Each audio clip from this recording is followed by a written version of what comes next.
তো আপনাদের প্রত্যেকের জন্য বিরাট সুখবর, ইতিমধ্যেই কিন্তু প্যান কার্ডের সাথে আধার কার্ড লিঙ্ক করার যে সময়সীমা সেটা আরও 3 মাস বাড়ানো হয়েছে।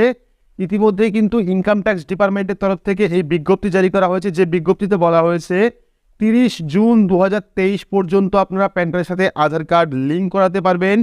আগে যে নিয়মে ছিল 31 মার্চ 2023-এর মধ্যে প্যান কার্ডের সাথে আধার কার্ড লিঙ্ক বাধ্যতামূলক ছিল, সেটা কিন্তু বাড়িয়ে আরও 3 মাস বাড়ানো হয়েছে, অর্থাৎ 30 জুন 2023 তারিখ পর্যন্ত আপনারা প্যান কার্ডের সাথে আধার কার্ড লিঙ্ক করাতে পারবেন। বিজ্ঞপ্তি আপনারা দেখতে পাচ্ছেন, কিছুক্ষণ আগেই কিন্তু এই বিজ্ঞপ্তি জারি করা হয়েছে। তো আপনারা নিশ্চিন্ত থাকতে পারেন, ধীরে সুস্থে কিন্তু আপনারা প্যান কার্ডের সাথে আধার কার্ড লিঙ্ক করতে পারেন।